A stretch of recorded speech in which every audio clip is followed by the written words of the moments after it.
The Silent Scream. Dr. Elias Vorn was a man of unparalleled ambition. For years, he had been the subject of ridicule and scorn from the medical community for his radical theories on human transplantation. While others focused on organs, Vorn dreamed bigger, much bigger. He envisioned a world where death could be cheated, where a failing body could be replaced as easily as a worn-out suit. His life's work culminated in one audacious goal: the world's first successful human head transplant. The patient was a 34-year-old man named Daniel Grayson, a former athlete left paralyzed from the neck down after a tragic accident. Daniel had volunteered for the procedure, desperate for a second chance at life. The donor body belonged to a brain-dead man, John Mercer, whose family had agreed to the experimental surgery in hopes of some form of legacy. The operating theater was a cold, sterile expanse of steel and glass. A team of 40 surgeons, nurses, and technicians stood ready, their faces obscured by masks and visors.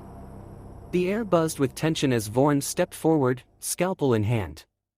The procedure was a delicate ballet of precision and nerve, a 36-hour marathon of severing, reattaching, and suturing. When it was over, Vorn stepped back, his hands trembling with exhaustion and triumph.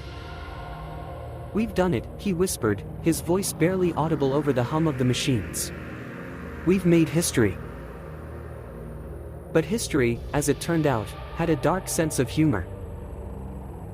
Daniel Grayson awoke 3 days later.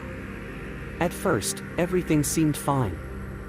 His vitals were stable, his new body strong and responsive.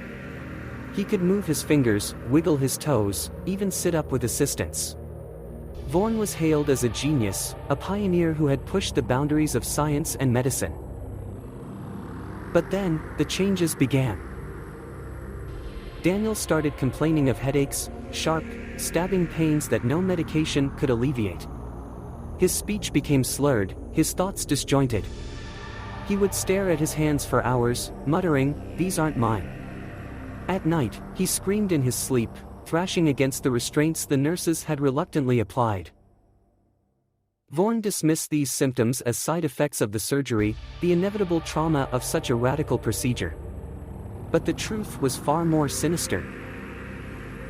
One evening, Vorn was reviewing Daniel's brain scans when he noticed something peculiar.